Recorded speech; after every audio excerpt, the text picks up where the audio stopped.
Christy Velasky, and this is Ojai Valley News in Depth. Joining us today in the studio is Wally McCall from Ojai's crew. Thank you for joining us. Hi. So Wally, or g'day, as I should say. Right. Okay. Now the crew has been around since 1991, and basically you guys take young kids and you take them into the wilderness. You clear fire breaks, you clear trails, you do a senior project where you clear the brush around people's homes. So why did you get into this? What's your motivation behind this? Well, I was on the board of the crew back in '99, and I was recovering from treatment for a serious illness, from cancer. And the previous director left to take a job with another company, and I foolishly said, I'll run it till we find a replacement. So that was '99, and I'm still it.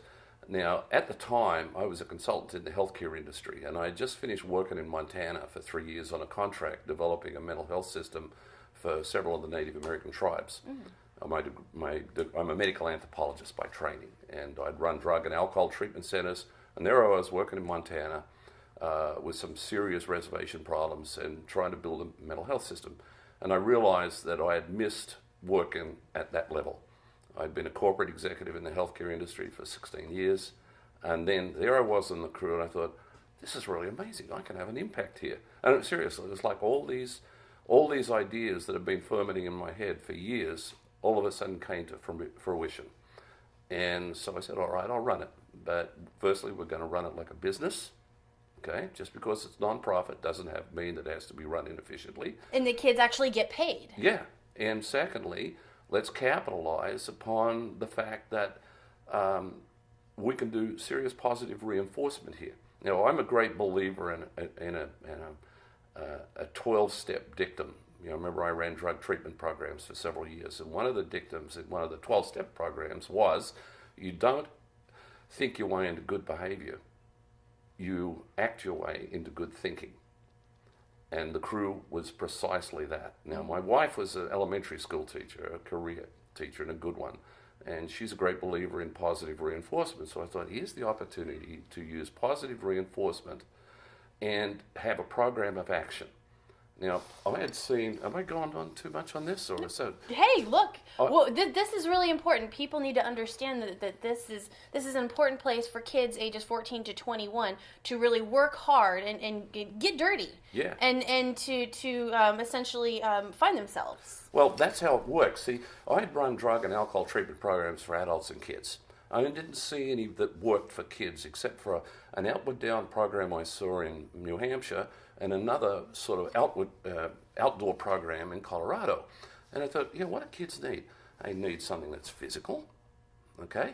They need something that's got other kids. Mm-hmm. They don't listen to us. They listen to other kids. And can the crew change someone in terms of counseling? No, not really. We're not psychologists. But can we help a kid by giving them a new group of friends who set good role models for them? Can we help them make the right choice? And that's why we focus on two groups. We focus on the 14 to 16-year-old groups, and I don't think there's anyone else who employs kids that low, that young, I should say, because of the insurance costs. Sure. And then the second group we focus on is the kids 18 to 21. They're the kids who I think are the heaviest at risk because they've lost the structure of school, and many of them are not going on to college, and they haven't been prepared for a trade. And so we really go after those boys and girls. Mm-hmm. So the first thing we did was we did a bunch of quality control things. Like we instituted fingerprinting for the supervisors. Mm-hmm. We started training every supervisor in CPR and first aid. And that's evolved. Like this year we trained 16 of our youth supervisors in the Parent Project. And we had one of the professionals, it's a project that's used in the courts to train parents how to deal with problem kids. Great. And so we had it modified, and the local project director, John Finesse, came in and taught our supervisors how to, the interactional skills that you need to work with teenagers. Sure, because they're a handful. Yeah, and then the next thing we did was we expanded it. Mm-hmm. Okay, we went into Fillmore, then we went into Santa Paula, then we went into Fillmore, then we went up to Fraser Park, then we went into North County, Santa Barbara, and all of a sudden, instead of having pretty much a single ethnic group from a small town. We had 55% Anglos, 45% Hispanic, and then we also expanded the number of girls. So we're about anywhere between 12 and 15% girls. That's great. And you guys go out for multiple days. I mean, 5 days at a time out on the trails to clear things. That's during projects. the summer. That's during the summer and the spring. Like, for example, last week we did 9 weeks of camp out, and the kids line up for that. They love that. That gets them away from mum and dad. And it also gives us the opportunity to really have a powerful influence on them. Sure. Okay, so we did Red Reef Trail last summer. We did 8.5 miles of trail, of which 4.5 was brutal, absolutely brutal. I mean, they were hammering what we call crib walls out of rock. We used 400 railroad ties, 1,100 pieces of rebar. I mean, it was hard work. And then right now, I've got a crew today working up in Carpinteria, cutting fire lines for Carpinteria Fire District. Last week, we were working for Montecito Fire District. So I have essentially 2 crews. I've got a 14 to 18 crew that works Saturdays during the school year and then comes out and works full-time during spring and summer break. Then we have an 18 and over crew that works during the week, and we do, especially from this time, March through June, we do a lot of fire clearing. We've done it for Thatcher, for Ojai Valley School. We do it every year for the Land Conservancy. We do it for Help of Ojai's Honor Farm. And we do it for 2 or 3 different fire districts. Now, the good thing about this is that in the 10 or 12 years I've been running since 99, so God, it's that long, we've got a really diversified income stream. When I was on the board initially, we had essentially one client. It was the Forest Service. And as you know, the Forest Service has gone through serious financial problems. Sure. They're in budget crisis right now, and I'm so glad that we no longer have to rely upon them. And in fact, we've got our total government business down to less than 34%. Wow. So it's a lot of private business. Yeah, most of our over 45% of our business comes from getting paid to do work for someone. So what that means is, instead of just having a program where the kids get together and get a paycheck and enjoy camping out, we've actually now got 2 separate career tracks. That's great. So I've got a firefighting career track, and I've got kids coming from everywhere, north of Santa Barbara and Ventura County, to work with us because they want to become firefighters. It's very competitive.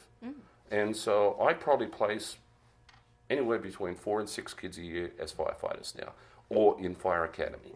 Okay.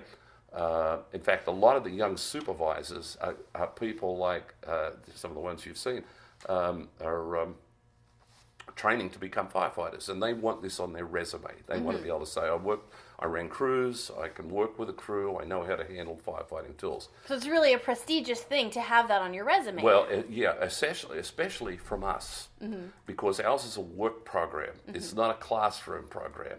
And the kids who work for us have proven, A, that they can work with the team, B, that they're a good employee, and C, they can work really hard. And those things really count for organizations like the firefighters. Absolutely. That value really teamwork and hard work. So our second career track is in the environmental health, the environmental sciences field. So we're getting a lot of kids now. We get them from botany department. We get them from the Brent School up at Santa Barbara. We get a lot of kids from Santa Barbara City. Recently, we've been having volunteers coming from the Ag Science Department of Ventura College. So we now have a second career track in environmental, I wouldn't call it environmental sciences, but habitat restoration. Sure. And again, which, of course, you guys are actually doing right now in Libby Park. Yeah, and that is a major project for us. We pulled in 3 grants on that now. That's great. One from a national foundation, the Fish and Wildlife Foundation. Patagonia supported it on us, and we just pulled in a $50,000 grant from Department of Fish and Game. That's great. So this is one of those things it's caused a little bit of uproar here and there because it looked beautiful down there behind the jail, but that was an invasive species that you were telling me actually is killing the oak trees and several other the native species. Well, it killed everything. There's a history behind this project. One of the people who visualized the project was a guy who used to work for the crew, actually, Brian Holly, worked for the crew in high school. He went away, became an Idaho hotshot with the fire department, and then got a master's degree in environmental sciences, and now works for a local consulting company. He had been working on 2 projects at either end of Levy Park, one with the Ojai Valley Green Coalition and one for the city. The crew had been a subcontractor with both. And Brian thought, we should be connecting these 2 projects. So he came to me. And so I ended up writing grants and bringing the crew to bear. And so what we've done is taken the whole bottom end of the park, what we call the West Baraka, and our goal is to remove all the non-native plants. Now, the worst one is the Himalayan blackberry. It was 25 feet deep. Essentially, its only function was to look pretty and to provide a home for homeless people in the park, okay? Which it did. Neighbours have told me that they got sick of listening to people having parties down underneath the blackberry, which is sort of strange. And then when we pulled it out, we found underneath it 2 dead oak trees lying on this side. We found 2 more dead oak trees standing up, dying, and a dead sycamore. The most incredible thing was we found a creek. And we daylighted that creek for the first time in 20 years. Now, it is...